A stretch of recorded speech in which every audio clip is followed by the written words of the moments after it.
Hello and welcome to 24/7। My name is Niharika Walia और मैं आज आपके साथ में हूँ for RBI grade B 2023। Now when we talk about the RBI grade B examination, this year 2022 has been concluded. Now the next point that comes is the recruitment cycle for the fair 2023 will start in the upcoming year 2023. So normally it comes, previously it came in January, again it came in January too. So January February is the time when we expect the exam notification for this examination. So now when we talk about the further details of RBI grade B, what should be my approach towards RBI grade B, and what is it about this examination?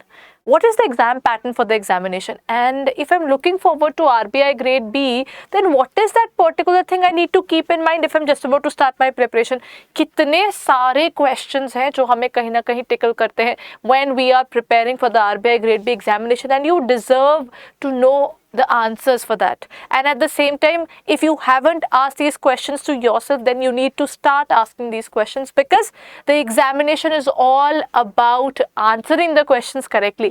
So before starting with your process, you need to know what is exactly RBI grade B, what is exactly what you can do in terms of preparing for this examination, what is the scope of this particular position, what is the pay scale, what is the motivation that you need to look forward to when you are preparing for RBI grade B. मतलब कितने सारे और कितने important questions हैं ये। तो चलिए आज इस वन शॉर्ट वीडियो के अंदर हम समझते हैं what is about the RBI grade B examination that I need to know if I am an RBI grade B aspirant. So let's look forward to it. सबसे पहले जब हम बात करते हैं, अभी हम बात कर रहे हैं आरबीआई ग्रेड बी 2023 की, तो सबसे पहले बात करते हैं कहाँ जा रहे हैं हम। If you are looking forward to RBI grade B examination, why are we giving this examination? Because this is the place I want to be, but at the same time I want to go with the officer grade position. क्यों जाना कहीं और? मैं चाहता हूँ कि मैं एक ऑफिसर पोजीशन से अपनी शुरुआत करूँ, that too at an early age, because then I know my future is completely secured and I can look forward to a lot in the upcoming time period. Isn't it right? So that means this is the place where many of you are looking forward to. That's RBI, Reserve Bank of India, हमारे country का apex bank यानी central bank of India, हमारा एक ऐसी organisation जिसके जो bankers का bank है, जो गवर्नमेंट की ट्रेजरी संभालता है, एक ऐसा बैंक जो सारी बैंकिंग को रेगुलेट करता है, हमारी करेंसी के लिए रिस्पॉन्सिबल है, फॉरेक्स के लिए भी ये लोग देखते हैं। कितनी सारी चीज़ें हैं जो आरबीआई रेगुलेट करता है और उसको संभालता है, प्रोटेक्ट करता है हमारे कंट्री की करेंसीज को, और कितनी जगहों पर इसका इम्पॉर्टेंट स्टैंड है जिसके कारण हमारी इकॉनमी चलती है। बिकॉज जो blood line of the economy है, the blood is the money and that money is pumped by RBI, right? So that means when we look forward to the RBI grade B examination, this is where you land up once you clear this examination. Now let's look forward to the next point. At least ये तो base की बात हो गई ना। अब अगली बात आती है, what do you find if you look forward to the official notification? One of the basic things that they give in the notification is build your nation, build your career. It says that the life with the RBI is not just another career, it's a commitment to serve the nation, where your decision makes an impact on the way the economy and the financial sector of the country evolves. यानी अगर आप RBI grade B की position के लिए apply कर रहे हैं and you are actually looking forward to it, once you clear this examination, this is where it's not gonna build your career only, लेकिन आप nation building में भी एक अपनी तरफ से contribution रख रहे हैं, एक ऐसी contribution जहाँ पर आप फाइनेंशियल और इकोनॉमिक सेक्टर जो हमारा है इसके अंदर आपका भी एक योगदान या आपकी तरफ से भी एक कंट्रीब्यूशन रहेगा। So that's about the RBI grade B examination. ये तो उसका सबसे पहले नोटिफिकेशन, जब भी आप नोटिफिकेशन देखते हैं, जितने मर्जी अभी पिछले कुछ सालों से, तो जब से इसकी जो आप ऑफिशियल नोटिफिकेशन देखेंगे ना, उसमें सबसे पहले आपको ये दिखेगा। Now let's look forward to the next point, the Reserve Bank of India. थोड़ी सी रिजर्व बैंक ऑफ इंडिया की भी तो कहानी हमें पता होनी चाहिए ना। What is it about the RBI that we need to know? Number one, it was set up in 1935, way before the time period that when India has got its independence. उससे पहले ही the RBI was set up. The RBI grade B examination is basically a proof that India has been working on its economy from the point of view of RBI from such a long period of time. यानी 1935 April 1 को ये बना था, और उसके साथ में it is one of the few central banks to document its institutional history. इसके institutional history ही आपको different volumes में मिल जाती है, जिसकी information आपको RBI की official website पर भी मिल जाएगी. So this is where they specify about, there are overall 3 to 4 modules आपको वहाँ पर मिल जाते हैं इनकी हिस्ट्री के, जहाँ पर आपको आरबीआई का पूरा उसका बनने से लेकर अब तक का उन्होंने सब कुछ नोट करके रखा हुआ है। दैट मीन्स इसने अपनी हिस्ट्री को भी संभाल कर रखा है। Now let's look forward to, अगर मैं आरबीआई में जानना चाहती हूँ, I have seen a good amount of things about RBI, I have heard a good amount of things about RBI, and now I am feeling कि मुझे भी RBI grade B का ऑफिसर बनना है, मैं आरबीआई ज्वाइन करना चाहता हूँ। तो आरबीआई ज्वाइन करने के लिए for anybody who is looking forward to it, अगर आप यहाँ पर देखते हो तो आपके पास 2 जॉब अपॉर्चुनिटीज है आरबीआई में एंटर करने के लिए, एक ग्रेड बी ऑफिसर के तौर पर, और दूसरा आपके पास होता है एक आरबीआई असिस्टेंट के तौर पर भी आप अप्लाई कर सकते हैं। नॉर्मली ये दोनों जो एग्जामिनेशन है ये आसपास में ही होते हैं। इसका जो पेपर होता है वो काफ़ी हद तक आपका जो आईबीपीएस के लेवल के जो क्वेश्चंस वगैरह होते हैं उसके आसपास का ही बनता है, थोड़ा सा हायर हो सकता है, बट आरबीआई असिस्टेंट का एग्जामिनेशन भी कंडक्ट करवाया जाता है ऑलमोस्ट एवरी ईयर, और उसी के साथ में कंडक्ट होता है आरबीआई ग्रेड बी हर साल annually. They are in dire need of more and more people, competitive and very efficient people who are able to crack this examination and are able to get through these examinations and looking forward to RBI. Now let's look forward to the next point. RBI grade B की जो recruitment थी 2022 की, उसमें क्या रहा था। जब हम आरबीआई ग्रेड बी 2022 को देखते हैं तो वहाँ पर उन्होंने आरबीआई की एक बेसिक इन्फॉर्मेशन उन्होंने प्रोवाइड की हुई है कि जो आरबीआई ग्रेड बी है वो एक नेशनल लेवल एग्जामिनेशन है जो आरबीआई कंडक्ट करवाता है, दैट इज कंडक्टेड एनुअली, यानी हर साल ये कंडक्ट किया जाता है। और यहाँ पर they have been looking forward to being a part of this particular banking sector. RBI की जो सैलरी है it is extremely lucrative salary, इसकी स्टार्टिंग सैलरी ही मोर देन 1 लाख है, जहाँ पर हर एस्पिरेंट को लगता है कि नहीं this is a job profile. देखिए जब ना आप इसका जॉब प्रोफाइल, इसकी सैलरी प्लस आप जो इसके पर्क्स को ऐड करते हैं, it is above 16 lakh eight this point of time. That means कहीं ना कहीं आपके पास एक प्लस पॉइंट है ना, कुछ है जहाँ पर आपको ना कि सिर्फ एक ग्रेड बी ऑफिसर कहलाने की बात आती है, आपकी सेल्फ एस्टीम नीड्स तो पूरी हो रही है, आपकी मॉनेटरी नीड्स के ऊपर भी आपको एक्स्ट्रा आपको ऐसा मिल रहा है कि फैसिलिटीज़ आपके पास अवेलेबल है, बहुत सारी चीज़ें अवेलेबल है। बट द पॉइंट इज, क्या आप उतनी मेहनत करने को तैयार हैं जो आरबीआई ग्रेड बी मांगता है?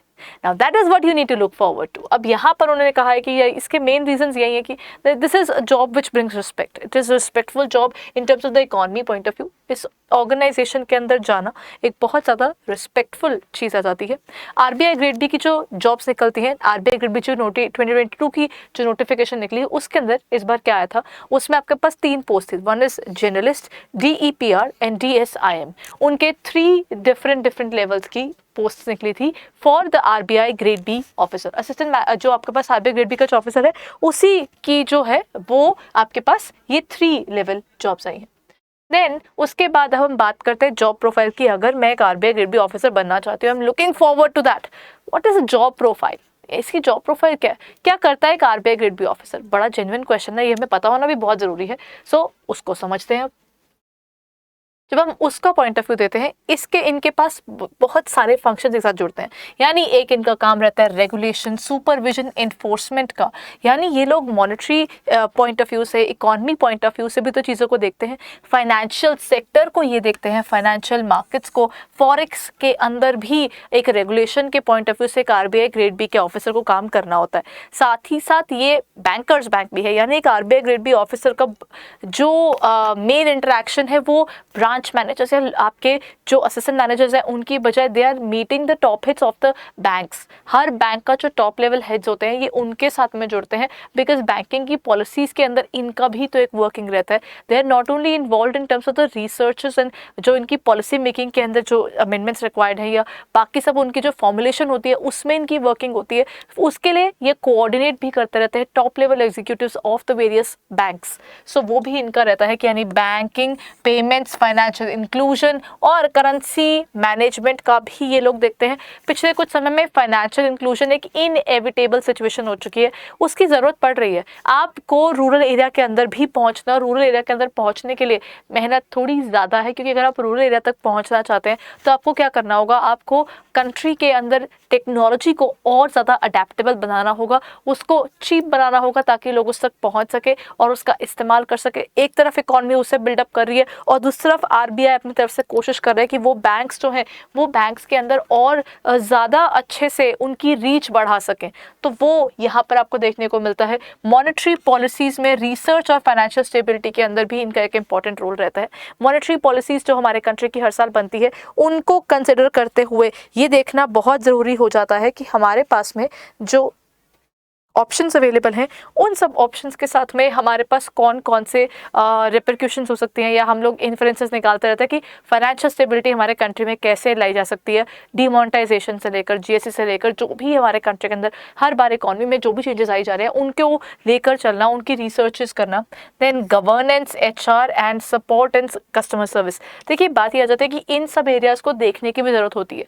जो आरबीआई ग्रेड बी जो ऑफिसर्स होते हैं, उन ऑफिसर्स के पास में एक सुपरविजन का पॉइंट ऑफ व्यू भी तो रहता है, बिकॉज वो अब एक ग्रेड बी ऑफिसर है। एक एज एन ऑफिसर अगर आप ज्वाइन करते हैं तो आपके नीचे बहुत से लोग काम कर रहे हैं जिनको आपको रेगुलेट भी करना है, उनकी वर्किंग भी आपको देखनी है, राइट। सो ये आया आपका आरबीआई ग्रेड बी के ऑफिसर का जो उनकी वर्किंग रहती है। देन सर्विस कंडीशंस या अदर प्रोस्पेक्ट्स कहाँ हैं? देखिए, जब हम आरबीआई ग्रेड बी की बात करते हैं, the hardcore reality of RBI is कि आरबीआई की ये जो जॉब प्रोफाइल है, इस जॉब प्रोफाइल के साथ में द सर्विस कंडीशंस, यहाँ पर आपको मोनोटनी नहीं दिखेगी। This job profile is something जो आपको एक बैलेंस्ड वर्किंग देती है। How? Because you are working 5 days a week, आपका एक डिफाइंड वर्क कल्चर है, आपका डिफाइंड वर्किंग कंडीशंस हैं। आप जब इस ऑर्गेनाइजेशन के लिए काम कर रहे हैं, you are not only getting a particular job जहाँ पर ना आपके पास में पार है, आपके पास में ये ऑप्शन भी है कि आपको बस मोनोटनी नहीं होगी। The economy is changing every single day, यानी आपके पास में जो हमारे कंट्री के अंदर जितने भी एवोल्यूशन चल रहे हैं इन terms of the economic point of view, हम इवॉल्व कर ही जा रहे हैं, कुछ ना कुछ नया नया कर ही जा रहे हैं। हमारी इकॉनमी कहीं ना कहीं डिजिटल करेंसी से कभी हिट हो रही है, कभी बाहर कंट्री से जो चीज़ें हो रही हैं, उन सब चीज़ों को आरबीआई ग्रेड बी के पॉइंट ऑफ व्यू से आप being an officer you will be looking forward to the policy formulation. आपका भी वहाँ पर एक योगदान रहेगा, आपका कंट्रीब्यूशन रहेगा। सो वहाँ पर आपके पास ना एक आपकी सर्विस कंडीशंस की अगर बात करते हैं, you are working for RBI, one of the strongest regulatory bodies that we can look forward to being the apex back of the country. That means वहाँ की service conditions, organization का climate या से culture जो है, it is one of the healthiest climates of cultures that you can look forward to. Along with that, आपके पास career prospects क्या हैं? बहुत से ऐसे RBI grade B officers हैं, as soon as they are done with their jobs in terms of the RBI, once they are retiring them, तो उस time पर once at the time of retirement, they get the opportunities to work for other organizations, which is definitely the top level banks. Banks के अंदर they become the directors, और उनके आगे इनके senior level पर जो managers की executives की requirement होती हैं, वो fulfill करते हैं यही RBI grade B के officers। क्योंकि आरबीआई में अगर आप कुछ साल निकाल चुके हैं और आप अपनी प्रमोशन प्रॉस्पेक्ट को भी देखते चल रहे हैं, उसके बाद आप धीरे धीरे और हाई जाते रहते हैं। आपको इकॉनमी का पॉइंट ऑफ व्यू, आरबीआई के पॉइंट ऑफ व्यू से आपको पूरी इकॉनमी का आइडिया होने लगता है। तो उतना जब आप ब्रॉडन अप हो चुके हो तो ऑटोमेटिकली क्या होगा, आपके पास आपका करियर प्रॉस्पेक्ट जो है, अगर आरबीआई से आप मूव आउट कहीं और भी मूव करने का देखते हैं, तो वो भी आरबीआई ही आपको प्रोवाइड करवा रहा है। बिकॉज अगेन इतनी प्रेस्टिजियस जॉब में जा रहे हैं कि वहाँ पर आपको वो स्ट्रेस देने वाली बात ही नहीं आती, isn't it? So, ये है हमारी इसके बारे में। चलो एक बार डिस्कस भी कर लेते हैं। When we look forward to this particular job profile, इसके ना सिलेक्टेड कैंडिडेट्स को ना इनिशियली जो स्टार्टिंग पे है, ये उनकी बेसिक पे 55,200 पर मंथ के आपके स्केल से शुरू हो जाती है in the pay scale of 55,200। उसके बाद आपका इंक्रीज होगा 2850 का फॉर 9 years। देन आप पहुंच जाएंगे 80,850 पर। देन आपके पास आ जाएगा 2850 का इंक्रीज होगा फॉर द नेक्स्ट 2 years। फिर 86 आप आ जाएंगे 86,550 पर। देन 3300 फॉर 4 years वहां पर आपका इंक्रीमेंट रहेगा। फिर आएगा 99,750, दैट इज फॉर 16 years। ये एप्लीकेबल होता है कोई भी particular person for RBI grade B position. Now let's talk about that in detail as well. Can you look forward to only the RBI grade B officer? आप grade B पर आप शुरुआत कर रहे हैं, आपके पास ऑप्शन है और ग्रोथ का भी, आपके पास पूरा एरिया खुलकर आता है। If I am working for RBI, then why not look forward to an area जहाँ पर और ज़्यादा अच्छी ग्रोथ कर सकूँ, मैं कर सकती हूँ ना। तो वही चीज़ें अब हम बात करेंगे इसके प्रमोशन प्रॉस्पेक्ट से भी।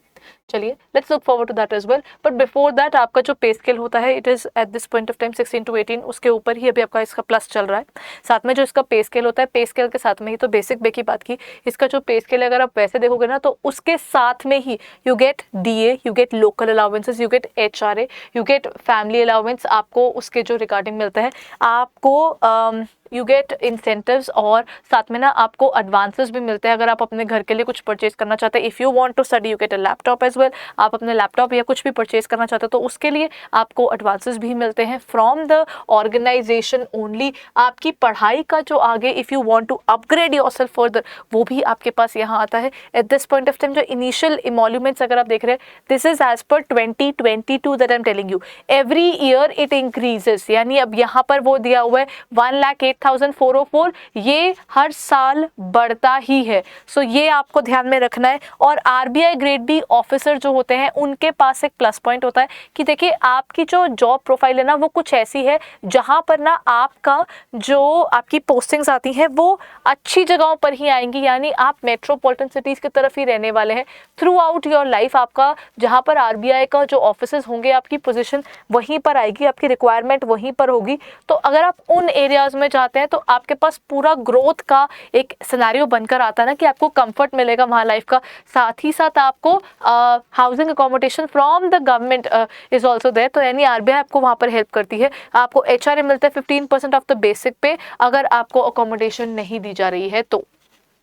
ठीक है, ये आ गया. देन आपके पास नेक्स्ट आता है कि आरबीआई ग्रेड बी. अब मैं जैसे बोल रही थी कि आरबीआई ग्रेड बी ऑफिसर बनकर तो हम कंटिन्यू नहीं करेंगे ना, हम अपने लिए आगे ग्रोथ क्यों नहीं देखेंगे. That is something which every aspirant would look forward to. So वहाँ पर अपने पास क्या है, अब यहाँ पर ना एक चीज़ आपको ध्यान रखनी है कि आपके पास ना जो प्रोबेशन पीरियड है वो आपका नॉर्मली 2 years का होता है और वो एक्सटेंड हो सकता है मैक्सिमम 4. ऐसा होता नहीं है नॉर्मली. तो यहाँ पर आपके पास ना करियर ग्रोथ के लिए आपके पास ये टाइम पीरियड होता है. फर्स्ट जो आपकी प्रमोशन है उसमें ज़्यादा टाइम है, उसके बाद आपका जो टाइम पीरियड है for giving any other further examination it goes on decreasing. So वो आपके पास एक ऑप्शन रहता है. ठीक है, सो यहाँ पर जब हम इसका देखते हैं, you are starting from the point of RBI grade B officer. Grade B आपका यहाँ पर आ जाता है. You start from assistant manager then assistant general manager, deputy, then GM, then आपके पास आता है CGM, then principal chief general manager, executive director, deputy governor and then governor. So basically आपके पास ये सारी ऑप्शन यहाँ पर दिखती है. तो आरबीआई ग्रेड बी जो है, ग्रेड बी की शुरुआत आप जैसे अगर आप ग्रेड बी की बात करते हैं so A B C D E and F. तो आप कोई भी पर्टिकुलर पर्सन जो इसके ग्रेड एफ तक की जॉब के लिए तो आराम से अपने प्रमोशन एग्जाम्स दे देकर उसमें आगे बढ़ते हैं. उसके बाद जो होता है it is subjected to the performance and the other scenarios. But otherwise आप जितने इंटरनल एग्जामिनेशंस और अपने जो बेसिक टेन्योर्स आपके एक्सपीरियंस से क्लियर करते जाते हैं उतनी जल्दी आप आरबीआई ग्रेड बी की ऑर्गेनाइजेशन की हायरार्की के अंदर और आगे चलते जाते हैं. So this is about the RBI grade B hierarchy. अब बारी आती है जो मैं आपको बता रही थी कि पहले जो आपकी प्रमोशन है, फर्स्ट प्रमोशन में टाइम ज़्यादा है, उसके बाद आपकी जो प्रमोशन है वो स्लोली एंड स्टडीली आपके डिफरेंट वे से होती है. जो फर्स्ट प्रमोशन आप एग्जाम दे सकते हैं वो 7 years बाद आप दे सकते हैं. यानी ग्रेड बी से आप ग्रेड सी पर जाने का सोच रहे हैं तो आपको 7 साल के लिए इंतजार करना होगा. You have to wait till that particular 7th year is over. So let's talk about that. If anybody is applying for RBI grade B and he is 23 years old right now, so जब तक 7 years की wait के बाद at the age of 30 he can apply for grade C. ठीक है, उसके बाद अब वो ग्रेड बी से ग्रेड सी पर आएगा. उसके बाद में हर 5 years के बाद by 35 he can apply for D, by 40 he can apply for grade E and then आपके पास 40-45 के रेंज में you can get to the area of आप क्या कर रहे हैं, आप ग्रेड एफ तक पहुंच जाते हैं. मतलब आपके पास कितना ज़्यादा ग्रोथ का स्कोप है before you will be done with your time tenure as an officer in RBI. तब तक आपके पास इमेंस ग्रोथ का आपका वहाँ पर एक अपॉर्चुनिटी है. प्लस आप मॉनेटरी वैल्यू वाइज जाए या जॉब सिक्योरिटी वाइज जाए, everything that you can look forward to is available in this job profile. But then again if there is something जो इतना ज़्यादा ल्यूक्रेटिव जॉब है उसके साथ में जुड़ जाती हैं बहुत सी restrictions towards their eligibility criterias regarding the job profile. आपकी जो difficulty level of the examination है उन सब चीज़ों को कंसिडर करते हुए देखिए कितनी चीज़ें जुड़ती हैं. देन सबसे पहले बात करते हैं एलिजिबिलिटी क्राइटेरिया की. अब हमें पता होना चाहिए कि हमने जॉब तो देख ली कि जॉब क्या है, कैसे करना है, बट अब बात आती है इस जॉब प्रोफाइल का एलिजिबिलिटी क्राइटेरिया क्या है. Okay, the eligibility criteria is anybody who is looking forward to this examination, सबसे पहले पॉइंट आया, am I eligible for this examination? You will be eligible if you are someone जो, अब याद रखेगा, जो 21 ईयर्स का हो चुका है. If you have turned 21 but you are less than 30, ये चीज याद रखनी है कि जो लेस देन 30 है वो इसके लिए अप्लाई कर सकते हैं. This is for the general category. ठीक है, तो जनरल के लिए it is 21 to 30 years of age, और relaxations is definitely there, but that relaxation is only for the categories there.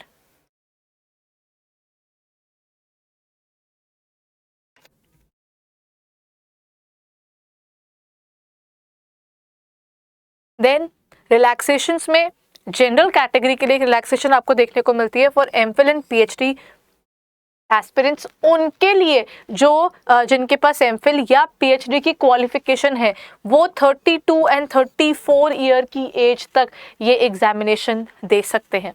ठीक है, now let's look forward to that. एससीज and STs के लिए वहां पर 5 इयर्स की रिलैक्सेशन है, यानी 30 के बाद they can give the examination till the age of 35. OBCs के लिए it is for 3 years, and then जो एक्स सर्विसमैन है for them it is for 5 years. They can give the examination up to the age of 35. Then बारी आती है promotion के avenues क्या है. अगेन वही बात की थी हमने. सो वहां पर अच्छा, ये प्रमोशन एवेन्यूज नहीं है, ये आपका वही रिलैक्सेशन का ही चल रहा है. यानी आपके पास क्या है, फॉर जनरल एंड ईडब्ल्यूएस उनके लिए मैक्सिमम 10 इयर्स का आ जाता है अगर वो पर्सन विद डिसेबिलिटीज है. जो पर्सन विद डिसेबिलिटीज है उनकी, अगर एससीज और पीडब्ल्यूबीडी ये तीनों में या वो फॉलो करते हैं, ये या तो वो SC and person with disability है या फिर वो एससी और पर्सन विद डिसेबिलिटी है, उनके पास रिलैक्सेशन है ऑफ अप टू 15 ईयर्स. सो वहां पर है फॉर ओबीसी एंड पीडब्ल्यूबीडी उनके लिए आपके पास क्या आता है, उनके लिए 13 इयर्स तक की रिलैक्सेशन इज देयर. देन बारी आ जाती है number of attempts. The number of attempts is basically one of the challenges which anybody should look forward to. ठीक है, यहाँ पर हमारे पास क्या आ जाता है, फेज 1 एग्जामिनेशन के टाइम पर अगर आप देख रहे हैं, फेज 1 के एग्जामिनेशन में जिसने भी पेपर में अपीयर हुए हैं, not filling up the form, and then even if you have filled up the form and you were not there, you didn't give the examination, there are different scenarios. But anybody who appeared in the phase 1 6 times, उसके बाद वो examination के लिए eligible नहीं है. तो RBI grade B में general category के लिए रिस्ट्रिक्शन है कि आपके पास इस एग्जामिनेशन के लिए सिर्फ 6 अटेम्प्ट्स हैं. No such restriction applies on the candidates belonging to एससीज, STs, OBCs, पीडब्ल्यूबीडीज और ईडब्ल्यूएस. तो उनके लिए ऐसा नहीं है, वो लोगों के लिए कोई अटेम्प्ट्स का रिस्ट्रिक्शन नहीं है. बट जनरल कैटेगरी के लिए रिस्ट्रिक्शन है 6 अटेम्प्ट्स का. You have to be very wise when you look forward to your attempt, क्योंकि आप उसके अकॉर्डिंगली ही अपनी प्रिपरेशन कीजिएगा. Then comes the educational qualification. पिछले साल से उन्होंने एजुकेशन क्वालिफिकेशन के क्राइटेरिया में एक बदलाव भी लाए थे, तो हमें वो भी जानना जरूरी है. Let's look forward to the educational qualification. Okay, if you talk about the education qualification, officers of grade B जब हम बात करते हैं, उनका जनरल में क्या जाता है, graduation in any discipline equivalent technical. देखिए, ग्रेजुएशन आपकी कौन सी होनी चाहिए, 60% अबव आपके मार्क्स होने चाहिए उसके अंदर.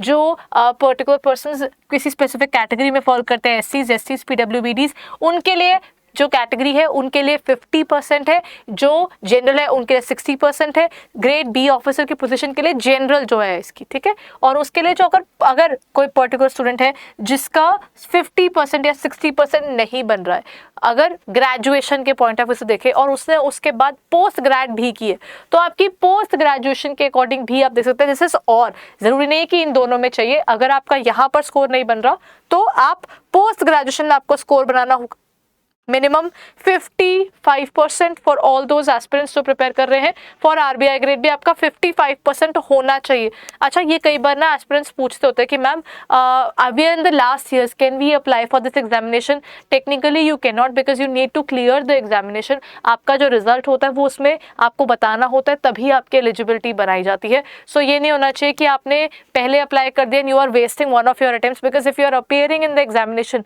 It will be still counted. Because कई बार ऐसा होता है स्टूडेंट्स कहते हैं कि मैम हम कुछ भी डालकर एक बार पेपर देकर देख ले, तो वो एक गलत चीज हो जाती है, बिकॉज अटेम्प्ट काउंट हो रहा है आपका. ठीक है, तो वो चीज नहीं होनी चाहिए.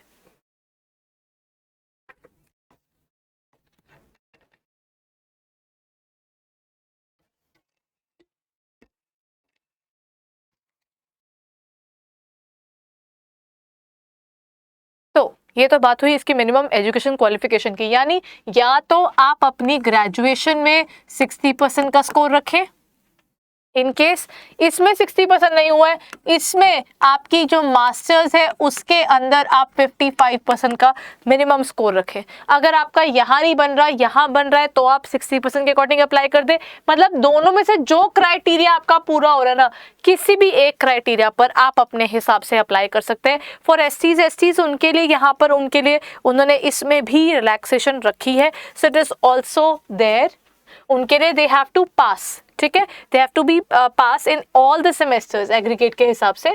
देन अब बारी आती है इसकी जॉब वैकेंसी की।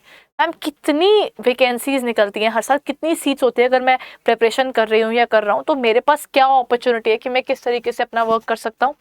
Let's understand that part even. अच्छा कि वो ये रहा कि अब वैकेंसीज कब कब आई है, टाइमलाइन क्या रहा है। लेट्स स्टार्ट विद 2016 में जब ये आया था तो 163 पोस्ट के साथ सिर्फ जनरल वाले आए थे। 2017 आते आते देखिए यहाँ पर ये थोड़ी कम हो गई, ये 145 होगी। 2018 आते आते ये 127 हो गई। 2019 के अंदर ये बढ़ी, ये 156 तक पहुंची।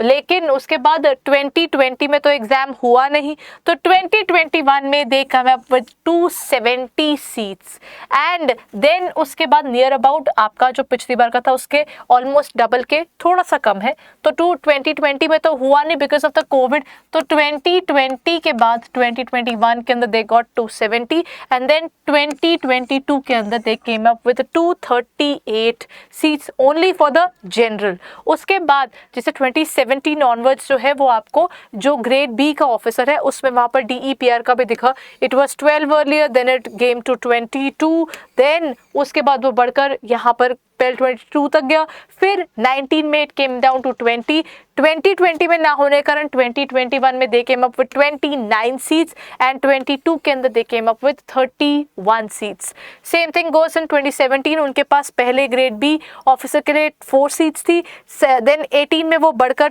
गई 17, 2019 में it became 23, then it became 23 again in 2021 और अब वो बढ़कर 25 आई 2021 के अंदर। सो लुक एट दिस, आपके पास एक अच्छा नंबर अराउंड 300 के आसपास की आपके पास वैकेंसीज निकलती दिखती है depending upon your eligibility plus आपका क्राइटेरिया, आप किस तरह के जॉब प्रोफाइल की तरफ देख रहे हैं, RBI ग्रेड बी के ऑफिसर की तरफ। तो आपकी एजुकेशन क्वालिफिकेशन के अकॉर्डिंग आप देख सकते हैं कि आप इनमें से किस पे अप्लाई करना चाहते हैं। अच्छा, जब हम RBI ग्रेड बी की बात करते हैं विद दिस पर्टिकुलर सेशन, एक बार थोड़े से डाउट्स भी क्लियर करने बहुत ज़रूरी हैं। अच्छा, यहाँ पर ना कई बार एस्पिरेंट्स आस्क कि मैम पढ़ना कब से शुरू करें? मतलब देख लिया, आप बता तो रहे हो सब चीज़ें, we looking forward to it, but हम पढ़ना कब से शुरू करें? आइडली अगर आप किसी भी RBI ग्रेड बी के ऑफिसर से बात करते हैं, they normally say that we have spent around minimum 6 months on our preparation and I have heard one particular person, I still remember, I had a word with that particular person. वो she was a lady and उन्होंने बताया था that she had been spending, she also had a kid, तो वो रात को 9 बजे पढ़ना शुरू करते थे, she would study till maybe 1 और उसके बाद मॉर्निंग में she'll wake up again early and then जाने से पहले भी अराउंड 6 to 8 के बीच में in the morning she would study again and at 8 AM she'll start getting ready for the office. उनको ऑफिस जाना होता था, she was working somewhere as well, so being a working lady she used to come at maybe 6:30 or 7, then she used to study late at night. तो आप बोल सकते हैं कि कम से कम 3 से 5 घंटे वो हर दिन दे रहे थे for the time period of around 6 months in order to become an RBI grade B officer and she made it. So आप देखिए कि आपकी कंसिस्टेंसी आप कैसे मेंटेन कर सकते हो। Don't go by the numbers, the numbers is just to tell you कि किस तरीके से आपको प्लान करना है या पढ़ना है। कभी ये नहीं देखना चाहिए कि अच्छा that particular aspirant who cleared the examination he was spending 9 hours, you never know what kind of time period he was giving to his studies ना। If he was giving 9 hours, what was he doing in those 9 hours is something more important. आप अपने time के accordingly अपने subject के according कितना prepare कर सकते हैं वो आपका कैलिबर होगा और उनका कैलिबर एक अलग वे से डिफाइन होगा। So everybody who is looking forward to these examinations, they have their own ways of working. So this is just an illustration for you guys, not an exhaustive thing कि ये रहा 5-hour journey होना चाहिए, 6 months में आपकी preparation पूरी हो जाएगी और you are good to go। ऐसा नहीं होता। That ready to just go with it is something where जहाँ पर आपको work करना होगा, you'll have to find your own path, right? चलिए, ये तो हमने वैकेंसीज की बात की। Now let's look forward to the next point. अब बारी आती है मैम एग्जाम पैटर्न क्या है। अच्छा, इतना कुछ आपने बताया, ल्यूक्रेटिव सैलरी है, जॉब प्रोफाइल इंटरेस्टिंग है, हमारे पास जॉब में ग्रोथ के लिए बहुत सारी चीज़ें अवेलेबल है। अब अगर आप मुझे ये बताएं कि एग्जाम पैटर्न क्या रहने वाला है, तो मैं कहीं ना कहीं प्रिपेयर्ड होऊंगा कि मुझे इस पेपर को किस तरह से प्रिपेयर करना है। So let's look forward to that. Number 1, इसमें आपके पास एक फेज 1 होता है, फेज 2 होता है, फिर होता है इसका इंटरव्यू। आरबीआई के इंटरव्यू के जो पैनल्स हैं, उसमें पैनल में काफ़ी लोग होते हैं, जैसे कि इट्स समथिंग जो कि आप बोल सकते हैं कि जो यूपीएससी के एस्पिरेंट्स है ना, बहुत से यूपीएससी के एस्पिरेंट्स यहाँ तक पहुँचते भी हैं बिकॉज वो इतना हाई लेवल प्रिपरेशन कर चुके होते हैं। बट द प्रॉब्लम इज कि यूपीएससी के एस्पिरेंट को भी सी सैट के लिए प्रिपेयर करना होता है, तो मतलब उनका जो सी सैट होता है उनका क्वालिफाइंग है। हमारे पेपर में तो पिछली बार के 2022 के पेपर की बात करो, उसका फेज 1 जो था उसके अंदर क्वांट का पेपर वाज वेरी टफ, तो वो आपका जो क्वांट वाला पोर्शन था वो टफ था, तो बाकी जो 3 थे दे वर स्टिल बेरेबल। तो आपको देखकर चलना पड़ेगा ना, मतलब अगर आप यूपीएससी प्रिपेयर कर रहे हो, you are preparing for the PCS, और आप नबार्ड प्रिपेयर कर रहे थे, आप सेबी प्रिपेयर कर रहे थे, या कोई भी और XYZ पेपर प्रिपेयर कर रहे थे, आपको उसके लिए एक बार हट कर रुक कर पहले आरबीआई को समझना होगा। ठीक है। सो आरबीआई ग्रेड बी का फेज 1 जो है, फेज 1 के बाद आपका फेज 2 आता है, और फेज 2 के बाद में आपका आता है फेज 3। जब हम बात करते हैं आरबीआई ग्रेड बी की, तो इसकी नोटिफिकेशन निकलने के 1 से 1.5 महीने के अंदर नॉर्मली आपका एग्जामिनेशन कंडक्ट करवा ले जाता है, यानी किसी भी एस्पिरेंट के पास बहुत ज़्यादा टाइम नहीं होता अपनी प्रिपरेशन के लिए। सो ये एक रियलिटी है कि रेगुलेटरी बॉडीज एग्जामिनेशन में ना आपको बहुत ज़्यादा टाइम मिलता नहीं है।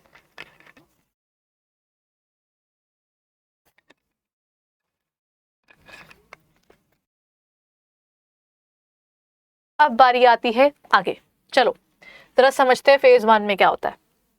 फेज 1 का एग्जामिनेशन एक 120 मिनट्स एग्जामिनेशन, यानी ये 2 आवर्स का एग्जामिनेशन है। This 2 hour examination is based upon what things. Number 1, इसमें जीए आता है 80 क्वेश्चंस का, रीजनिंग आती है 60 क्वेश्चंस की। यू कैन सी सबसे ज़्यादा मार्क्स आपके जीए के होते हैं, देन आपके रीजनिंग के होते हैं, देन आपके इंग्लिश के होते हैं, फिर आपका आता है क्वांट, देन ये टोटल कितने क्वेश्चंस हो गए, 200 क्वेश्चंस आते हैं, और हर क्वेश्चन 1 मार्क का होता है। यानी आपके पास में जो मार्क्स का डिवीजन है, highest is for the GA, then is for reasoning, and then is for English and the quant. So इस बार का जो क्वांट था, it was quite tough. That's an update for you guys. Paper 120 minutes का होगा, और minded paper normally जो aspirants होते हैं वो हमेशा कहते हैं कि तो बहुत स्पीड पे चल रहा होता है, इसके लिए प्रैक्टिस आपको स्ट्रॉन्ग चाहिए। तो जब आप प्रिपरेशन कर रहे हो तो you should definitely look forward to the test series as well for a better knowledge about the paper, वो रिक्वायर्ड है। अब बारी आती है फेज 2 कैसा दिखता है इसका।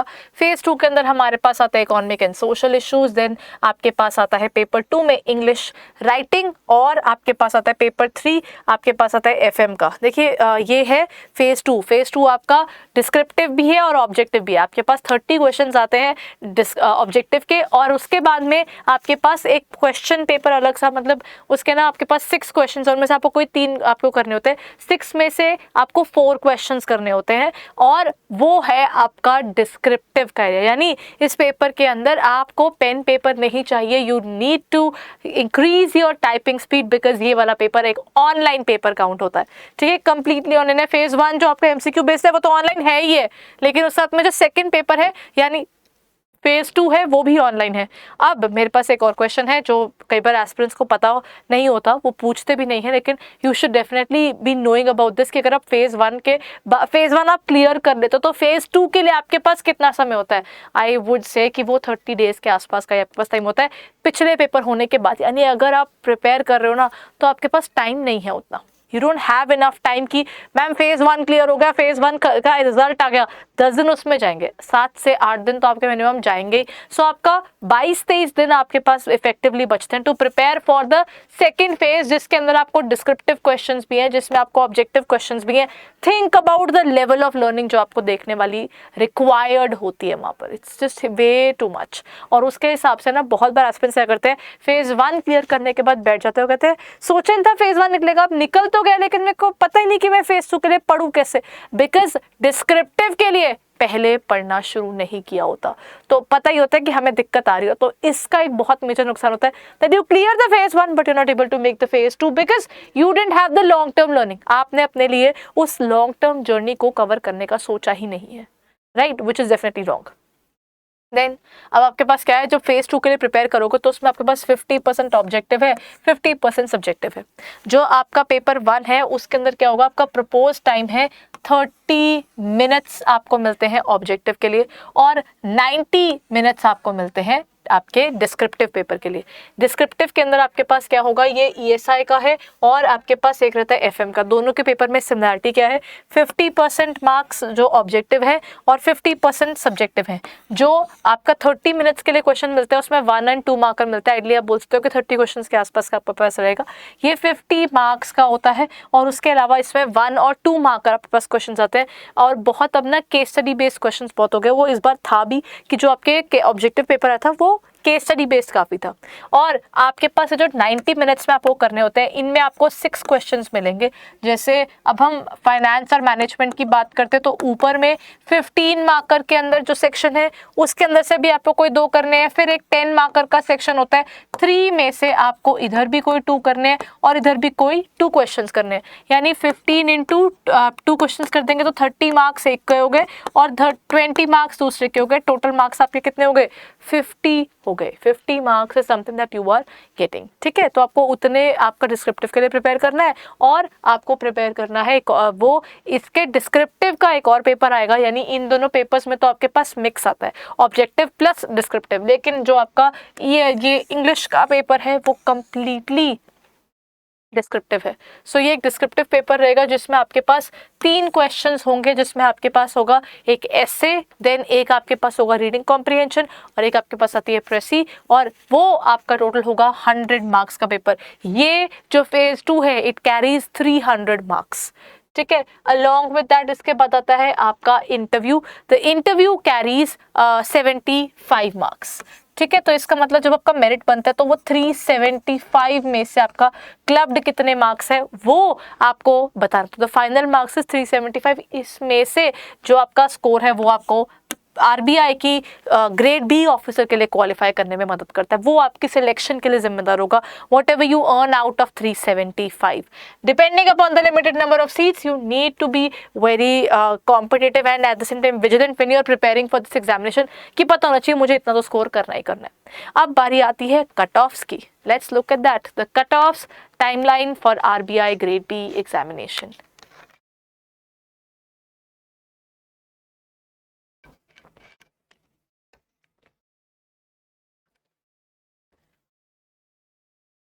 आरबीआई ग्रेड बी की कट ऑफ कितनी है, चलिए जरा उसको भी जान लेते हैं।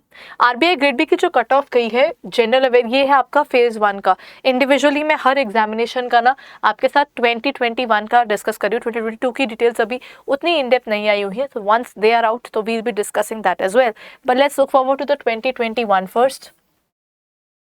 2021 के अंदर हमारे पास क्या था, general EWS OBC SC ST and person with disabilities, वो आपको यहाँ पर है। कट ऑफ्स कैसे गई है, जीए के अंदर आपके पास 16 कट ऑफ गई थी आउट ऑफ 80। ईडब्ल्यूएस के लिए इट वाज आल्सो 16, ओबीसी के लिए इट वाज 12, जबकि एससी से इट वाज 10.25, एससी के लिए भी same and person with disabilities के लिए भी सेम।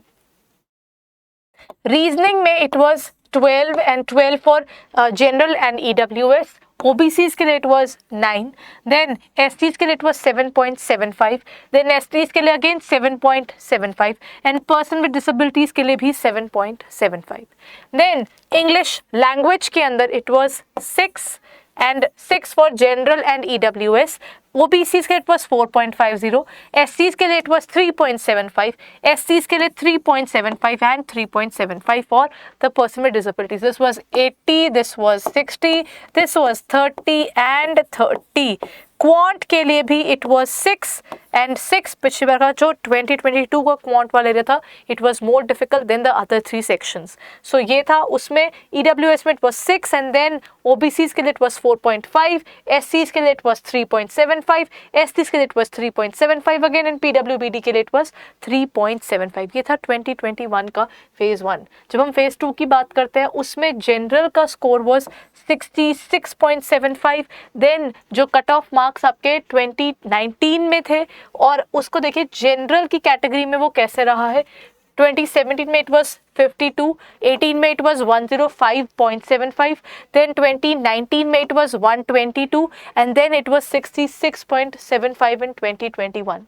then हमारे पास आ जाता है EWS के अंदर क्या रहा है, उनके कट ऑफ के मार्क्स अगर हम 2019 के देखते हैं, it was basically 122 and then it was 66.75. there's a drastic decrease जो 2021 के अंदर आपको देखने को मिलता है.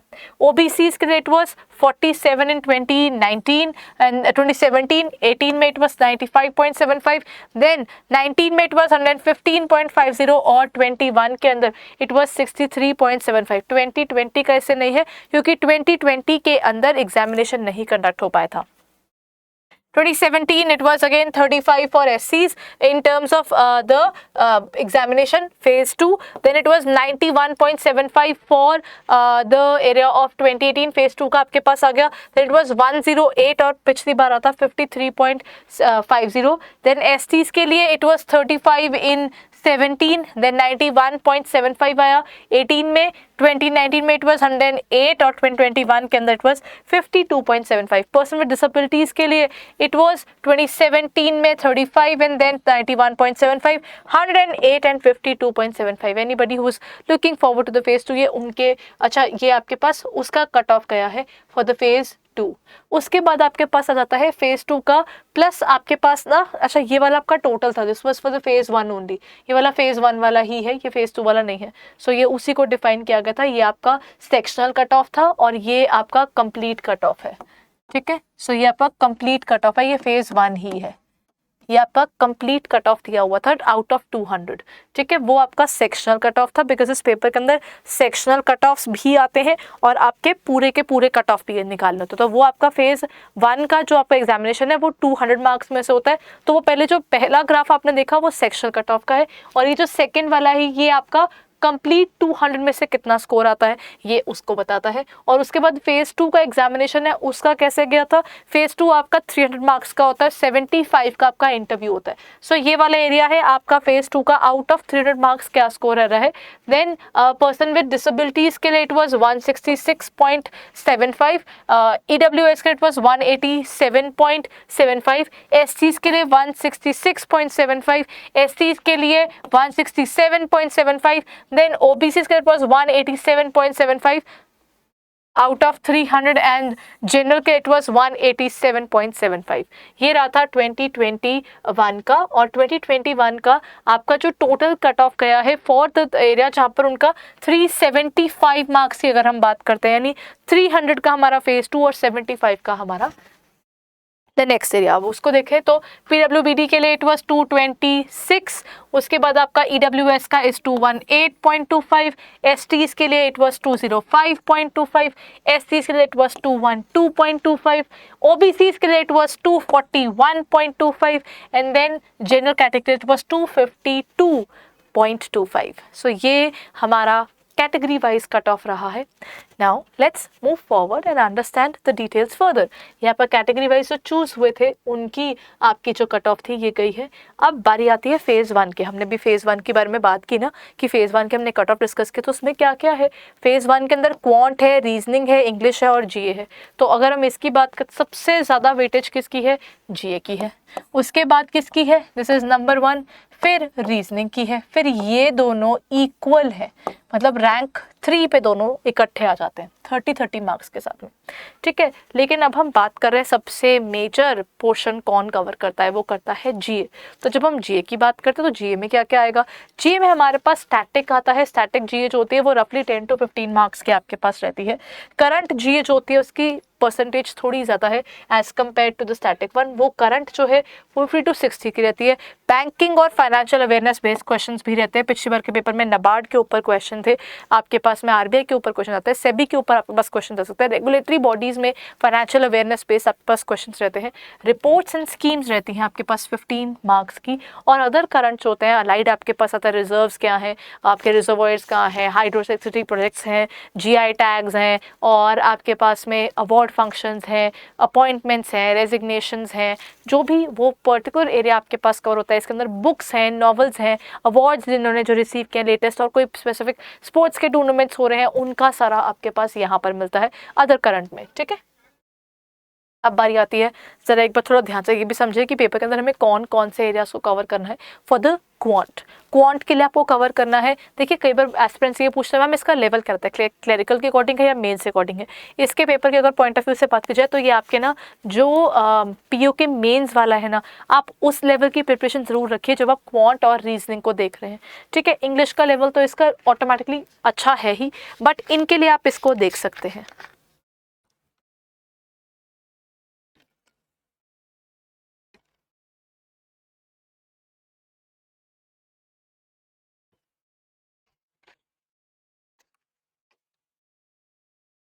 अब बारी आती है क्वांट के एग्जामिनेशन की। जब हम बात करते हैं क्वांट के पोर्शन की, उसमें आपको क्या क्या करना है, रेशोज पढ़ने हैं, परसेंटेजेस पढ़नी है, स्पीड, डिस्टेंस एंड टाइम है, देन परम्यूटेशन एंड कॉम्बिनेशन है, DI आपका पेपर में ये इसका ना 5 के क्वेश्चंस का सेट आता है। चलो पहले एक बार ना जो जो 5 के सेट्स में आते हैं वो करते हैं। ये आपका DI आपका उसमें रहता है, क्वाड के आपके पास 3 to 5 क्वेश्चंस का सेट आ जाता है। देन आपके पास इनके तो रहते ही रहते हैं, नंबर सीरीज के भी 3 to 5 क्वेश्चंस का आपके पास एक सेट रहता है। ठीक है, इनके तो डेफिनेटली आपके पास 3 to 5 क्वेश्चंस के सेट में ही आते हैं। यानी अगर आपने ये टॉपिक अच्छे से कर लिए, क्या अच्छी चीज बन जाती है, बिकॉज आपको 3 to 5 क्वेश्चंस का सेट अपने आप मिलता है।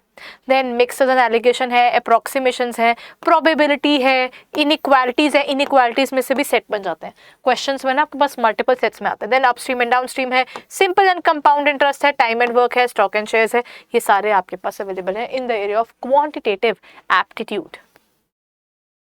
Now comes the next one, that is reasoning. Reasoning में हमें क्या क्या पढ़ना है, रीजनिंग में भी अगेन आपके पास सेट्स में क्वेश्चन आते हैं। 30 में से अगर आपके 5 क्वेश्चन आपने जो टॉपिक पढ़ा है उसमें से आ रहे हैं, क्यों आपका chance to clear the examination नहीं बढ़ेगा? Give me one particular reason. अगर आपने प्रिपरेशन ही उस तरह की सॉर्टेड वे से रखी तो chances of any kind of failure is definitely mitigated और reduced to an extent, right. So अपने पास अगला क्या जाता है, कोडिंग एंड डिकोडिंग है, साइलॉजिज्म है, डायरेक्शंस है। कोडिंग डिकोडिंग में से आपके पास 3 to 5 क्वेश्चंस का सेट आ जाता है। देन आपके पास रैंकिंग एंड ऑर्डर में से आपके पास 5 क्वेश्चंस का सेट आता है। सीटिंग अरेंजमेंट में से 5 क्वेश्चंस का सेट आता है। डेटा सफिशिएंसी आपके पास अगेन इसमें से भी आपके पास 2 से 3 क्वेश्चन इकट्ठे आ जाते हैं। तो ये आपके पास करने वाले होते हैं। पजल्स आता है, अल्फाबेटिकल सीरीज आता है, मशीन आउटपुट आता है, ब्लड रिलेशंस में से आइडली 1 या 2 क्वेश्चन ऐसे बन जाते हैं। डायरेक्शंस में से भी आपके पास ऐसे ही मल्टीपल कई बार सेट्स वाले क्वेश्चंस बन जाते हैं। तो देखिए कितने सारे एरिया, जैसे मतलब 30 में से अगर 5-5 क्वेश्चन के हिसाब से भी चले, कुछ जगहों पर आपने अच्छे से उनको प्रिपेयर कर लिया तो 10 मार्क्स तो आपको वहीं से मिल जाएंगे। मतलब थोड़ा तरीके से चलना पड़ेगा, बिकॉज इनकी प्रैक्टिस ये नहीं है कि बोलना आसान है। It is very easy to see कि अच्छा इनकी तो प्रैक्टिस चाहिए, लेकिन आपको इन डेप्थ प्रैक्टिस चाहिए, कंसिस्टेंसी के साथ काम करने की बात होती है। तभी मैंने कहा कि अगर आप RBI प्रिपेयर करें तो people are preparing it in such a way कि वो ये बोले कि मैं RBI ही प्रिपेयर कर रहा हूँ या मैं RBI ही प्रिपेयर कर रही हूँ, बोलकर वो 6 महीने उसी के ऊपर वर्क कर रहे हैं। तो उनका स्टैंडर्ड किस लेवल तक बढ़ जाता है, बिकॉज वो पेपर ओरिएंटेड होकर जनरल नहीं पढ़ रहे, वो उसी पेपर को देखकर, उसी के PYQ देखकर, उसी का स्टैंडर्ड देखकर, उसी का लेवल देखकर पेपर दे रहे हैं। तो क्यों नहीं वो अपनी चीजें करेंगे। So one point is reasoning, the next point is English. English में आपको क्या करना है, रीडिंग कॉम्प्रीहेंशन करना है। इसका भी सेट में क्वेश्चंस आते हैं, 5 क्वेश्चंस आ जाते हैं इकट्ठे। देन आपके पास आता है सेंटेंस रीअरेंजमेंट, इसका भी आपके पास 5 क्वेश्चंस का सेट आता है। एरर डिटेक्शन, इसका भी 5 क्वेश्चन में सेट आता है। यानी आपके पास 15 का तो क्वेश्चंस का यहीं से सेट बन के आता है। Antonyms can be there, synonyms can be there, idioms आ जाते हैं, then cloze test can be there. तो आपके पास मल्टीपल एरियाज हैं when you work upon these areas of English. अब चलते हैं थोड़ी सी और आगे और समझते हैं। अब बारी आती है फेज 2 की। फेज 1 तो खत्म हो गया, मैंने इंग्लिश की बात की, मैंने रीजनिंग की बात की, मैंने क्वांट की बात की और मैंने बात की GA की। इसके बाद हमारे पास नेक्स्ट आ जाता है the English descriptive area. When we talk about the English descriptive, हमारे पास इंग्लिश डिस्क्रिप्टिव में क्या आता है, इंग्लिश डिस्क्रिप्टिव का जो पेपर होता है उसमें एक ऐसे आता है, एक प्रेसी आती है और रीडिंग कॉम्प्रीहेंशन आता है। आपके पास में इनका जो प्रेसी आएगी तो उसका सूटेबल हेडिंग भी आपको देनी होती है। और ये वाला पेपर भी ये उनके इंटरफेस पर होता है, ये ऑनलाइन पेपर है। आपके पास इसके लिए मिलते हैं 90 मिनट्स। ठीक है, उतना ध्यान रखना है। और ये 100 मार्क्स का पेपर है। थिंक अबाउट इट, इंग्लिश अगर आपने अच्छे से पढ़ी है तो आपको मार्क्स में एक कितनी अच्छी अपॉर्चुनिटी मिल जाती है। बट द पॉइंट इज कि अगर वैसे भी देखा जाए ना, इट्स वियर्ड बट ट्रूथ कि ना स्टूडेंट्स के बहुत ज़्यादा स्ट्रॉन्ग मार्क्स नहीं आ जाते हैं अगर आप इंग्लिश डिस्क्रिप्टिव की बात करते हैं। ऑन एन एवरेज होते हैं जिनकी फ्लुएंसी भी है ना, वो भी उसी ब्रैकेट में, ये 60s 50s के ब्रैकेट में ही रह जाते हैं, क्योंकि आपकी प्रिपरेशन और स्ट्रॉन्ग चाहिए, आपकी प्रेजेंटेशन। और प्लस आरबीआई ग्रेड बी का पेपर दे रहे हो ना, तो इसका इंग्लिश भी ना जेनरिक और ऐसा होता है कि जहाँ पर ना आप करंट अफेयर्स में जो भी आपने जीए में पढ़ा था ना, आपके फेज 1 में वही फायदा आप उठा सकते हो फेज 2 में। जहाँ जहाँ पर आप डाल सकते हो, रिपोर्ट्स के बारे में डालो, फिगर्स के बारे में डालो, सर्विस के बारे में बताओ, झूठ नहीं, गलत नहीं, but the truth. If you know about those facts and figures, explain them in detail in terms of the essay and make more marks from these areas. So you can score more if you are being very vigilant about what you are writing in terms of the English descriptive. ये देख कर करने वाली चीज़ें। फिर बारी आ जाती है आपकी, अब आपका सेकंड जो इसका फेज 2 के अंदर एरिया कवर किया जाता है, यानी आपके पास क्या आता है, ईएसआई का एग्जामिनेशन। ठीक है, इकोनॉमिक एंड सोशल इश्यूज का again a full fledged examination, 90 minutes का आपका पेपर आता है डिस्क्रिप्टिव का। देन आपके पास आपका 30 मिनट्स का एरिया आता है आपके 50 आपके पास जो क्वेश्चन होते हैं अटेम्प्ट करने के लिए। तो आपके पास वो 30 क्वेश्चन अटेम्प्ट करने के लिए आपके पास उतना टाइम आता है, मतलब आपको देख कर चलना है। इसमें 1 मार्कर क्वेश्चन भी होता है, 2 मार्कर भी होता है, तो आपके पास वो 50 मार्क्स का है ये एरिया। एक्चुअली ये 50 मार्क्स का है। मिलते आपको इसके लिए लिमिटेड टाइम है, यानी 30 मिनट्स आपको इसके लिए मिलते हैं, तो आपको देखकर चलना होता है। ठीक है, उसके बाद आपके पास जो बचा हुआ टाइम है वो आपके लिए मिलता है 90 मिनट्स का। वो आपको किसके लिए मिलता है, वो आपको मिलता है आपके डिस्क्रिप्टिव पेपर के लिए। अब इसमें अपने पास क्या क्या आता है, सबसे पहला आता है ग्रोथ एंड डेवलपमेंट का, फिर आती है इंडियन इकोनॉमी, फिर हमारे पास आता है सोशल स्ट्रक्चर इन इंडिया, और नेक्स्ट पॉइंट अपने पास निकल कर आता है द ग्लोबलाइजेशन। अब बारी आती है, अब जब हम इकोनॉमिक एंड सोशल इश्यूज की बात करते हैं उसमें सबसे पहला आता है growth and development, measurement of growth. इसमें अपना नेशनल इनकम आपको पढ़ना है, पॉवर्टी एलिवेशन के प्रोग्राम्स पढ़ने हैं। आरबीआई ग्रेड बी के एग्जामिनेशन के पॉइंट ऑफ व्यू से ना कुछ चीज़ें जो गांठ बांध के रखने वाली हैं। दिस एग्जामिनेशन इज समथिंग जहाँ पर ना रिपोर्ट्स एंड स्कीम्स को आपको बहुत थॉरली पढ़ना है। Every reports and schemes which is relevant for this examination shall be taken care by you, not only for the phase 1 but it will be helpful for phase 2 as well, because you can refer those data और the statistics in the phase 1 as well as in phase 2, but not only in terms of the English descriptive but also in the area of the economic and social issues examination. So let's be very clear about that fact कि आपने एक चीज़ उस level पर पढ़ी तो आपको उसका फ़ायदा आपको दूसरे लेवल पर भी दिखता है। यानी अपने पास क्या है, मेजरमेंट ऑफ ग्रोथ में national income and per capita income है, पॉवर्टी एलिवेशन प्रोग्राम है, employment generation in India, sustainable development and the environmental issues, ये पढ़ने आपको पढ़ना होता है ग्रोथ के लिए। Okay, is there anything that I missed? नहीं, ग्रोथ एंड डेवलपमेंट आपका सबसे पहला है। फिर आपके पास बारी आती है इंडियन इकोनॉमी की। इंडियन इकोनॉमी का आपको बेस पढ़ना है। इकोनॉमिक हिस्ट्री क्या है हमारी, changes in industrial labour policies क्या है, चेंजेस पढ़ने हैं। मतलब आप फेज 1 के लिए प्रिपेयर करते करते फेज 2 के लिए भी साथ में प्रिपेयर कर रहे होगे। ठीक है, मॉनेटरी एंड फिस्कल पॉलिसी है, जो हमारे रिफॉर्म्स सिर्फ 1991 बदले हैं, यानी globalisation, privatisation and liberalisation, LPG policy जो आई थी 1991 में, उसके पीछे के रीजंस क्या रहे, क्या रिपरक्यूशंस रहे, इन्फ्लुएंस क्या निकलता है उसका, वो आपको पढ़ना होगा इसके लिए। Then priorities and recommendations of the economic survey and union budget. Paper के अंदर ना कम से कम 5 क्वेश्चन, जो अगर हम बात करते हैं ना जीए की, वो जीए के अंदर आपको यूनियन बजट और जो सर्वे है इसमें से क्वेश्चन आते ही आते हैं। So if you're preparing for RBI grade B ना, तो one thing that you need to be very clear is आपको बजट पढ़ना ही पढ़ना है, इकोनॉमिक सर्वे आपको पढ़ना ही पढ़ना है। इनमें से आपको क्वेश्चंस दिखते ही है, आइडली आपको 3 to 5 क्वेश्चंस बजट में से दिखते हैं और 2 से 3 क्वेश्चंस आपको सर्वे से मिल जाते हैं। यानी आपके पास 5 questions from GA is normally there from this area, plus वो आपको फेज 2 के लिए भी पढ़ना है। यानी आपके लिए बजट और यूनियन सर्वे को पढ़ना आपके लिए बेनिफिशियल होगा, सिर्फ फेज एग्जामिनेशन के लिए, मल्टीपल एग्जामिनेशन के लिए भी। देन अपना Indian money market and financial markets को पढ़ना, उसके लिंकेजेस देखना। Then role of the banks and reserves in India, इसका बिना पेपर के अंदर जब आप जीए का पॉइंट ऑफ व्यू देखोगे ना, बैंकिंग में से बहुत कुछ आता है, तो आपको बैंकिंग वाले एरिया वहाँ पढ़ रहे हो, फिर उसकी एक इन डेप्थ स्टडी आपको यहाँ पर करने को मिल जाती है। फिर हमारे पास आता है public finance, political economy, industrial development in India, Indian agriculture services in India, ये सब चीज़ें आपको कवर करके चलनी है। ठीक है, अब इसका लेटेस्ट वाला वर्जन भी आपको पढ़ना है। आपको स्टैटिस्टिक्स तो पता ही होना चाहिए, लेकिन जो लेटेस्ट चीज़ें इनमें हो रही हैं वो भी आपको पता होनी चाहिए।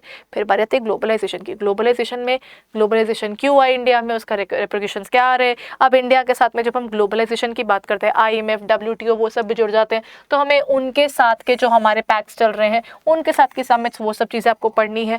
देन आपके पास regional economic cooperation, international economic issues वो आपको कवर करके चलना है। देन आपके पास आता है social structure in India, multi culturalism है हमारे यहाँ, डेमोग्राफिक ट्रेंड्स क्या चल रहे हैं, अर्बनाइजेशन का पॉइंट ऑफ व्यू आपको कवर करना है, माइग्रेशन है, जेंडर इश्यूज है, बहुत सी चीज़ें। अब जैसे सोशल इकोनॉमिक एंड कल्चर जो आपके सेंसस है वो आपको पढ़ के चलना है, SECC ज़रूर पढ़ लीजिएगा एक बार, थोड़ा सा आइडिया हो जाता है कि हमारे कंट्री के अंदर जेंडर इनइक्वालिटी कहाँ आ रही है, सो उसका क्या इम्पैक्ट रह रहा है वो आपको देख कर चल सकते हो। इंडियन पॉलिटिकल सिस्टम है, ह्यूमन डेवलपमेंट है, सोशल जस्टिस का एरिया आपको पढ़ना है। देन अब सोशल सेक्टर्स इन इंडिया है, हेल्थ एंड एजुकेशन है। अगेन हेल्थ और एजुकेशन देख रहे हो, मिनिस्ट्रीज़ को ज़रूर एक बार रिव्यू करके चले ताकि आपको ना थोड़ा सा आइडिया हो कि कौन कौन सी स्कीम्स अभी लेटेस्ट चल रही है, कोई स्कीम जो अभी एक्सटेंड हुई है या कोई स्कीम है जो अभी लॉन्च हुई है या कोई स्कीम अभी रिमूव की गई है, उसकी जगह कोई और स्कीम्स आई हैं, उतना आपको पढ़कर चलना पड़ेगा इकोनॉमिक एंड सोशल इशूज़ के पॉइंट ऑफ व्यू से। देन हमारे पास बारी आ जाती है द नेक्स्ट आपका एग्जामिनेशन जो है, that is the area of general finance and management.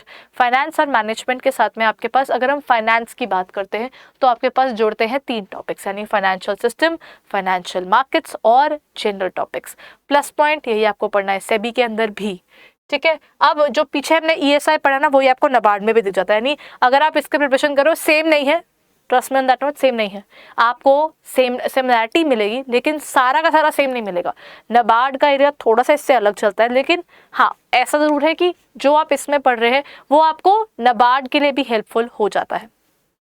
जो RBI है इसका जो फाइनेंस का एरिया है वो मैच करता है सेबी ग्रेड A के साथ भी। देन सबसे पहला आता है फाइनेंशियल सिस्टम्स। हमारे पास फेज 2 में सबसे पहला है financial systems, RBI of India और फाइनेंशियल इंस्टीट्यूशंस आपको पढ़ना है।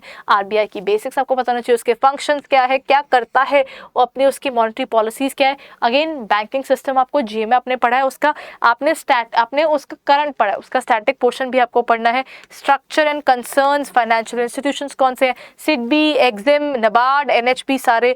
Changing landscape of the banking sector आपको ये सब पढ़ना है। Then impact of the global financial crisis जो 2007-8 में आया था और इंडिया का उसमें रिस्पॉन्स क्या रहा है, this was there in the examination this year too. मतलब इसको लेकर ना इंडिया के रिस्पॉन्स को लेकर डिस्क्रिप्टिव में इसका क्वेश्चन भी आ रखा है। तो ये इंपॉर्टेंट टॉपिक्स हैं जिनमें से क्वेश्चन पूछे ही जाते हैं। रेगुलेटरी बॉडीज के अंदर RBI की अपनी फंक्शंस वगैरह क्या है वो आपको बहुत बार डिस्क्रिप्टिव क्वेश्चन में पूछा हुआ दिखता है। देन सेकेंड पॉइंट क्या आया, फाइनेंशियल मार्केट्स पढ़नी है। प्राइमरी और सेकेंडरी मार्केट है आपके पास में, forex, money, bond, equity etcetera आपको करने हैं। फंक्शंस, उसके इंस्ट्रूमेंट्स और रीसेंट डेवलपमेंट्स क्या आई हैं वो भी आपको पढ़ना है, ठीक है। ये आया, रीसेंट डेवलपमेंट्स आपने GA में भी तो कवर करनी ही है। अब इसके जनरल टॉपिक्स में क्या है, risk management in banking sector है। देन हमारे पास बेसिक्स ऑफ डेरिवेटिव्स है, ग्लोबल फाइनेंशियल मार्केट्स है और international banking, broad trends and latest developments आपको इसमें कवर करना है। फाइनेंशियल इंक्लूजन्स कवर करना है, alternate sources of finance, private and social cost, public private partnership, PPP हमको पढ़ के चलना है। ये सारी चीज़ें हमें पढ़नी है। फाइनेंशियल इंक्लूजन का बहुत बार पेपर में क्वेश्चन बनता है, इनफैक्ट ना इसमें से ना ऐसे भी बन जाता है, तो आपको ये भी देख कर चलना है। इनके ऐसे राइटिंग ऐसा नहीं होता कि जेनरिक इंग्लिश टॉपिक्स हैं, इनके ऐसे राइटिंग भी कुछ ऐसी होती है जो ना मतलब somehow that particular portion is something जो कहने को आपको लगता है कि जेनरिक इंग्लिश में आ रहा है, लेकिन वो होता RBI के यही ESI और FM बेस्ड टॉपिक्स ही आपको एसेज में रीडिंग कॉम्प्रिहेंशन में देखने को मिलते हैं। Same thing goes with SEBI, same thing goes with NABARD. इनके भी जो एसेज होते हैं वो नहीं होते कि वो जेनरिक इंग्लिश है, वो इन्हीं के साथ का मिक्सचर होता है कहीं ना कहीं। देन कॉर्पोरेट गवर्नेंस कैसे यूज़ होती है बैंकिंग सेक्टर में, उसका E-गवर्नेंस का रोल क्या है, इशूज़ ऑफ करप्शन और इनएफिशिएंसी क्या है वो इसमें कवर करना है। यूनियन बजट हमको पढ़ना है, कंसेप्ट अप्रोच, उसके ब्रॉड ट्रेंड्स क्या आ रहे हैं। देन इन्फ्लेशन की बात की जाती है, इन्फ्लेशन इंपॉर्टेंट टॉपिक है, मतलब इसमें से भी क्वेश्चंस बहुत बार बनते हैं, MCQs बहुत तरह बन जाते हैं इसमें। देन डेफिनेशन है, ट्रेंड्स है, एस्टिमेट्स है, कॉन्सिक्वेंसेस हैं और रेमेडीज हैं, WPI, CPI वो आपको पढ़ के चलना है। कंपोनेंट्स हैं, ट्रेंड्स हैं, striking the balance between inflation and the growth through monetary and fiscal policies है। फिनटेक इसके अंदर आपको कवर करना है, एक और टॉपिक। फिनटेक में से अगेन आपके ना MCQs के साथ में एसेस भी बन जाते हैं, वो भी देखने वाला टॉपिक है। देन अपने पास अगला आता है फेज 2 मैनेजमेंट में अपने पास क्या है, फंडामेंटल्स ऑफ मैनेजमेंट है, ओबी, ये आपका मैनेजमेंट वाला पोर्शन आ गया। ये आपका मैच करता है सेबी के साथ में। सेबी में भी आपको इसका कुछ मेजर एरिया कवर होता दिखता है, बहुत ज़्यादा नहीं, बट हाँ इसके कुछ टॉपिक्स है जो सेबी में भी है, वो इस एग्जामिनेशन में भी हैं, वो आई थिंक आपके PFRDA के एग्जामिनेशन में, NPS में भी कुछ जगहों पर आपको इसका सिलेबस मैच करता हुआ दिखता है। ठीक है, तो अगर आप मैनेजमेंट का पॉइंट ऑफ व्यू करते हैं तो कई मल्टीपल एग्जामिनेशंस को आप टारगेट कर पाएंगे अगर आप ये एक एग्जाम कर रहे हैं। The basic reason behind I am telling you is कि you are preparing for these specialized examination जिनका ना प्रोफेशनल नॉलेज एक तरह से आपको बिल्डअप करने की बात करें, तो ये नॉलेज जो आप एक बार इतनी मेहनत करके गेन कर रहे हो, सिर्फ वो यहाँ काम नहीं आती, वो मल्टीपल एरियाज में काम आती है। उसका एक मोटिवेशन तो बनता ही है आपको बताना कि आप उसके हिसाब से अपनी प्रिपरेशन करें। देन फंडामेंटल्स पढ़ना है हमको, वो भी समझना है, फिर और क्या करें हम, साथ में हमें करना है इंट्रोडक्शन टू मैनेजमेंट, उसकी एवोल्यूशन, उसका थॉट प्रोसेस, किसने बनाई थी मैनेजमेंट, उसके पीछे का रीजन क्या था, scientific, admin, HR, then system approach, management functions, उसके रोल्स, नज थ्योरी, ये सब हमको पढ़ के चलना है when we are preparing for this examination. Then the next point that comes is अपने पास आता है मैनेजमेंट के अंदर मीनिंग और उसके कॉन्सेप्ट्स ऑफ वो भी क्या है, पर्सनालिटी, उसके मीनिंग, उसके फैक्टर्स, बिग 5 पर्सनालिटी मॉडल्स, ये आपको सिर्फ इस एग्जामिनेशन में दिखेंगे, ये आपको सेबी में नहीं दिखेगा, ये आपको नबार्ड में नहीं दिखेगा, ना ही आपको बाकी एग्जाम में दिखेगा। ये टॉपिक जो है वो इसमें ही एडेड है। बिग 5 पर्सनालिटी मॉडल्स जो आपके पास कंसेप्ट ऑफ रीइंफोर्समेंट है, परसेप्शन है, कंसेप्ट, उसके कंसेप्चुअल एरर्स, मोटिवेशन आपको मिलता है, कंसेप्ट, इंपॉर्टेंस, उसकी जो थ्योरीज है वो आपको करनी है, एल्डर्फर की ERG थ्योरी, मैक्लेलेंस की थ्योरी, आपको ना इसमें स्पेसिफिक थ्योरीज बताई हैं। One of the basic question that aspirants ask is ma'am कि अगर मैं ये प्रिपेयर कर रहा हूँ RBI ग्रेड बी के लिए, तो मैनेजमेंट अगर मैं प्रिपेयर कर रहा हूँ, ठीक है, बट क्या मैं सारी थ्योरीज पढूं? मोटिवेशन की तो बहुत सारी थ्योरीज है, सारी पढूं क्या? नहीं, सारा नहीं पढ़ना। सबसे पहले आपको सिलेबस को फॉलो करना है, हमेशा याद रखना, stick to the syllabus first. पहले सिलेबस फिनिश ऑफ करते हैं, उसके बाद ना सिलेबस के MCQ करते हैं, फिर उसके बाद हम सिलेबस का डिस्क्रिप्टिव करते हैं। उसके बाद जब हम सिलेबस को लेकर कंफर्म हो चुके हैं कि मैंने पढ़ लिया 2-3 बार, उसको रिवाइज किया है मैंने, उसको प्रॉपर्ली उसको देखा है, उसके बाद I will do something else, तब तक नहीं। It's not good something that you can look forward to that. ठीक है, सो ये आपको देखना है। एडम की equity theory, Vroom's expectancy theory, काफ़ी सारी थ्योरीज इसमें कवर होती हैं, वो सारी थ्योरीज को आपको कवर करते हुए चलना है। फिर मैनेजमेंट में ये एक और टॉपिक है, मोटिवेशन और लीडरशिप, ऐसा टॉपिक है जो आपको सेबी के एग्जामिनेशन में भी दिखता है। लीडरशिप में आपके पास आता है कंटेंट थ्योरीज, यानी trait, behaviour, contingency, charismatic, transaction, transformation leadership, ये सारे टाइप्स ऑफ लीडरशिप आपको इसमें कवर्ड दिखती हैं। इमोशनल इंटेलिजेंस आपको इसमें कवर्ड मिलता है, कंसेप्ट, उसकी इंपॉर्टेंस, उसके डायमेंशंस, उसके एनालिसिस आपको मिलता है, ट्रांजैक्शन एनालिसिस आपको मिलता है, जो हारी विंडो इसमें कवर किया जाता है, कन्फ्लिक्ट आ जाते हैं, डिफरेंट टाइप्स ऑफ कन्फ्लिक्ट, ये सारा OB है। अब इसके बाद ना लीडरशिप के बाद जो आपको बाकी चीज़ें दिख रही है ना, ये सारा ऑर्गेनाइजेशनल बिहेवियर का टॉपिक है। कर्ट ल्यूविन की थ्योरी और मैनेजमेंट ऑफ कन्फ्लिक्ट है, OB का चेंज यानी ऑर्गेनाइजेशन का चेंज, उसका कंसेप्ट, उसका कर्ट ल्यूविन की थ्योरी आपको यहाँ पे दिख रही है। देन ऑर्गेनाइजेशन डेवलपमेंट क्या है, उसका ऑर्गेनाइजेशन चेंज, इनके मॉडल्स स्पेसिफाइड हैं। देखिए बहुत सारे मॉडल्स होते हैं, जो इन्होंने मॉडल स्पेसिफाई किए हैं, आपका फर्स्ट एंड फॉरमोस्ट क्या तरीका होना चाहिए कि जो इसमें लिखे हैं पहले आपको वो खत्म करना है। Theories of planned change, Lewin का change model, action research, positive model, ये सारी चीजें आपको कवर करके चलनी है for this examination. Now comes the next point, management में ethics at workplace and corporate governance. Next point is this, ethics का आपको topic cover करना है. This is not covered there in other subjects. ये आपको इसी के point of view से cover करना है. Meaning of ethics क्या है, उसका ethical problems क्या होती हैं, then theories आपके पास क्या है, utilitarianism, then weighing social cost, benefits, rights and duties, justice, fairness, ethics of care, integrating utility, rights, justice and caring, कोई ऑल्टरनेटिव अगर इसके साथ में होते हैं, मॉरल प्रिंसिपल्स के, virtues, teleological theory, egoism, then relativism theory, moral issues क्या होते हैं, कंप्लायंसेस क्या है, finance, HRM, marketing, ethical principles, multiple businesses पे ये किस तरीके से काम करता है वो हमको पढ़ना है। ठीक है, चलो अब आगे चले थोड़ा सा और फिर अपने पास OB के अंदर और क्या आ जाता है, ऑर्गेनाइजेशन का स्ट्रक्चर, उसके एथिक्स, बोर्ड ऑफ डायरेक्टर्स का क्या काम होगा, बेस्ट प्रैक्टिसेस जो एथिक्स में रहती हैं, code of ethics, code of conduct, corporate governance एक बिल्कुल अलग टॉपिक है। कॉर्पोरेट गवर्नेंस आपने फाइनेंस में भी पढ़ा है अभी, और उसके बाद आपको यहाँ पर भी दिखता है। उसके फैक्टर्स क्या आ जाते हैं। कम्युनिकेशन का एक पूरा टॉपिक अलग से आपको दिख जाता है।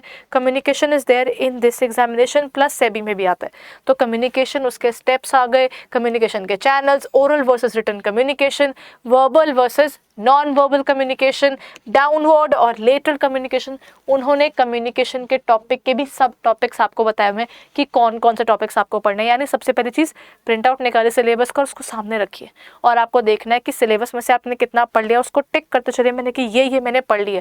That's how that particular psychology hits, हाँ कि मैं पढ़ रही हूँ, वो एक फीलिंग होती है। That is something which I always had. मेरा ट्रैकर तैयार होता है और वो ट्रैकर ना हर दिन जब आपको दिखता है ना कितना पढ़ा है, कितने टिक लगे हैं, जितने टिक लगते जाते हैं साइकोलॉजिकली इंसान कहता है इतना तो पढ़ लिया मैंने इतना। वो और ना जब नहीं पढ़ा होता ना, उसमें एक टिक ना लगा हो ना, तो वो एक अपने आप को एक गिल्ट नहीं होती, वो फील होता है कि क्वेश्चंस आज टिक नहीं लगा कोई, और वो टिक ना लगना फिर तंग करता है। तो आप रात को भी बैठकर अपना पढ़ाई करते हैं। That passion is something that is in you. वो पैशन आपको खुद को दिखाना पड़ता है। कई बार ना अपने साथ उतना ज़्यादा रूड होकर चलना पड़ता है कि खुद को बोलना पड़ता है this is not what you doing. I want कि आज मेरे को ट्रैकर पे एक टिक लगा वो होना चाहिए, वो मेरी अपनी चॉइस है, that is what I want to look forward to. वो एक सोच अपनी क्लियर होनी बहुत ज़रूरी है। वो ट्रैकर अपने आप को शर्म दिलवाने के और खुद को ही पैशन को और क्लियर करने के लिए वो हर दिन का रिमाइंडर है that yes this is where you want to be and this is what you want। तो वहाँ पर आपका ये ज़रूर होना चाहिए। जितना ये क्लियर रहेगा उतना आप क्लियर रहेंगे, बिकॉज आपका गोल आपके सामने होगा। अच्छा, before I end this particular session there are certain things जो जेन्युइनली बहुत इंपॉर्टेंट है। One of those things is कि मैम फेज़ 1 अलग प्रिपेयर करें ना, फेज़ 2 जब आएगा तब पढ़ेंगे।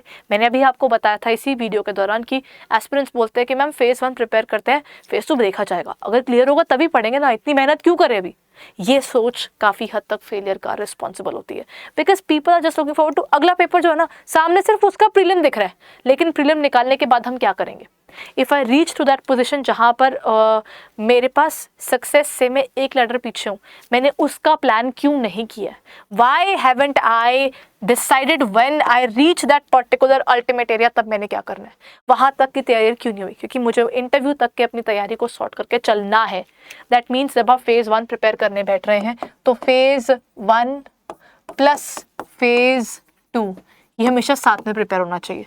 जब पेपर से एक महीना पहले रह जाएगा तब फेज़ 2 छोड़ दीजिए और फेज़ 1 पे आ जाइए, क्योंकि लेट्स बी प्रैक्टिकल, पहले फेज़ 1 निकालना पड़ेगा फिर फेज़ 2 निकलेगा, यानी तब वो सॉर्ट होना ज़रूरी लगता है। लेकिन अभी इस टाइम पे जब आप पढ़ना शुरू कर रहे हैं, you can not be like कि मैम फेज़ 1 ही पढ़ते हैं हम लोग, 6 महीने फेज़ 1 पढ़ेंगे, उस एक महीने में चमत्कार हो जाएगा कुछ कि मैं फेज़ 2 आ जाएगा। That doesn't make sense, it's too unrealistic for any aspirant जो प्रिपेयर कर रहा होगा, isn't it. That means you need to look forward to the RBI grade B examination not only from the point of view of the phase 1 but from the point of view of the phase 2 while you have just started preparing. निकालिए दोनों का syllabus, उसको देखिए, PYQ उसको समझिए और उसके हिसाब से अपनी प्रिपरेशन कीजिए। जब तक आप उस लेवल की सॉर्टिंग करके नहीं चल रहे हैं, it is next to impossible कि आपकी जो वर्किंग एलिमेंट है वो उतना सॉर्टेड रहे। अच्छा, now we have talked about this, let's understand अगर आप इसकी प्रिपरेशन कर रहे हैं, sometimes every aspirant needs to look forward to the fact कि अच्छा प्रिपरेशन तो चल रही है मैम, लेकिन अपना प्रिपरेशन के साथ में I want to need some guidance, I am in need of guidance. अगर आपको लगता है कि आपको इसकी प्रिपरेशन में you want to look forward to something, तो आप ये कर सकते हैं कि अड्डा 247 की वेबसाइट या आप हमारी ऐप पर जा सकते हैं। आपको डेली क्विजेस दिखते हैं, अगर आप अपने डाउनलोड करते हैं तो आपको डेली क्विजेस दिखते हैं। डेली क्विजेस के थ्रू आप अपनी प्रिपरेशन को ना ट्रैक कर पाते हैं।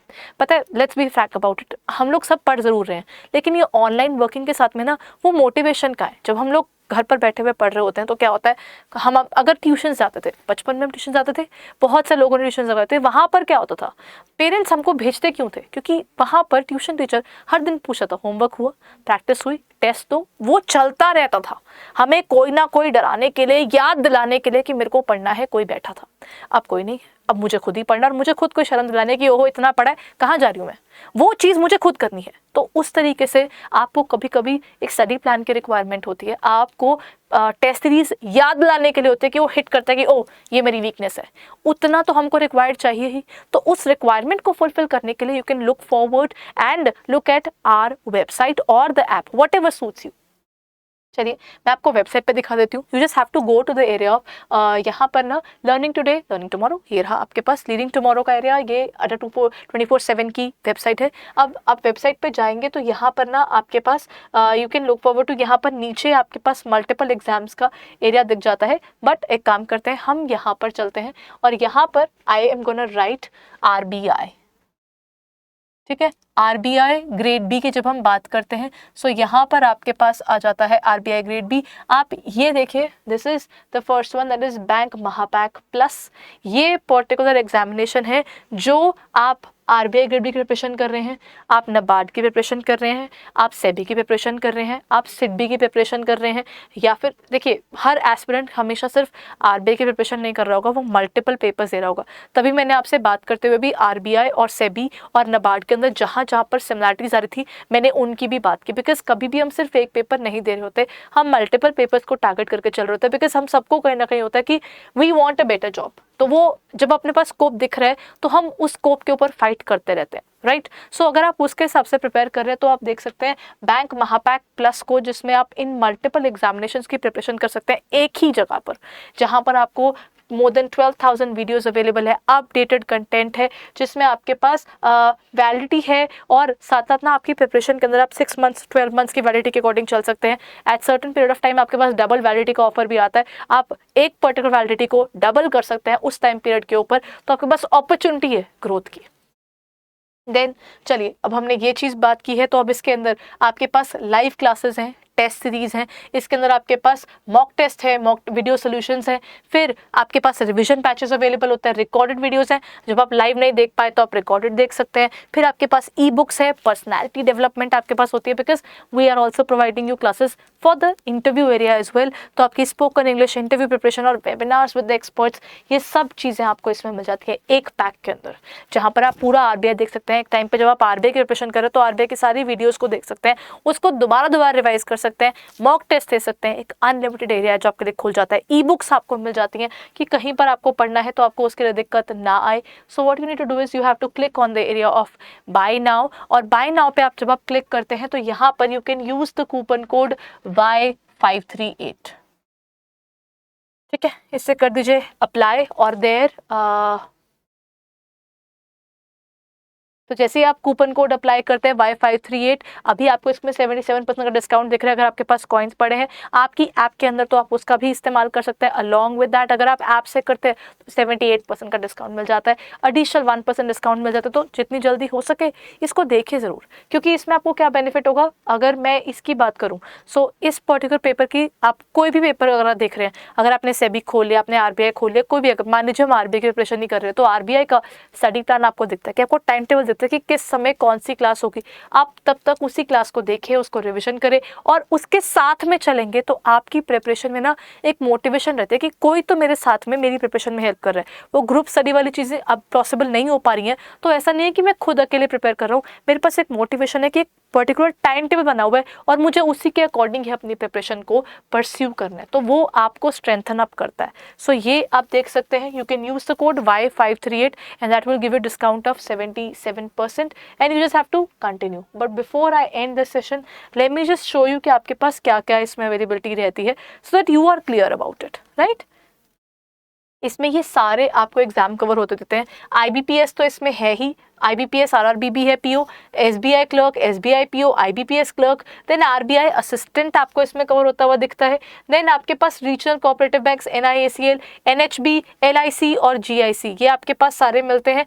फिर आपका आता है जो इस प्लस के अंदर, क्योंकि हमने महापैक प्लस का है तो इसमें आपको और क्या मिलता है, वो सारे एग्जामिनेशन उसमें कवर हो ही रहे थे, लेकिन हमारे एग्जाम में RBI ये रहा, NABARD नीचे, SEBI, SIDBI, कोई भी SO वाले एग्जामिनेशन आते हैं वो भी इसमें कवर होते हैं. तो ये अपॉर्चुनिटी है कि आपको एक महापैक प्लस के थ्रू आपके पास इतनी सारी अपॉर्चुनिटीज़ खुल जाती हैं to prepare for RBI grade B and you can also cover other examinations if you would like to. But if you are preparing for RBI grade B very clear about it, क्योंकि dedication मांगता है examination.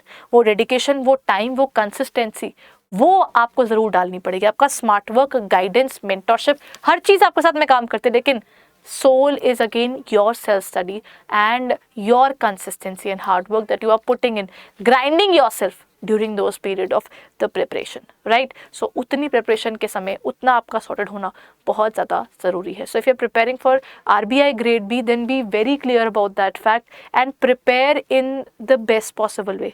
अपनी तरफ से हर दिन का अपना time table sort करके चलिए, अपने हर दिन के टॉपिक्स को बांट कर चलिए. And remember, prepare a planner and look at it every single day, every single morning you should see कि मैं ट्रैकर में कहाँ हूँ और कहाँ नहीं हूँ. वो शर्म अपने आप को चाहिए, वो ट्रैकर हमको हर दिन का चाहिए, वो हर दिन की मोटिवेशन भी वही है, एक ट्रैकर भी वही है, हमको फील करवाने वाला भी वही है. तो वो अपने लिए क्लियर ज़रूर रखिए कि मेरा ये सिलेबस है, this is what I want in my life. And every single day you need to remind yourself of the dream that you are looking forward to, an RBI grade B officer. And with this dream you will have to work hard, you have to go and chase the dream. So go ahead and keep working hard, keep learning and keep growing. And for any further query, Adda 247 की app पर जाएं और इसको जाकर आप review कर सकते हैं. This is a bank Mahapack plus RBI grade B के स्पेसिफिक अगर आप देखना चाहते हैं तो वो भी आपको मिल जाएंगे. So then this is what you can look forward to when you are trying to work on your dreams. Then make your best efforts. Thank you.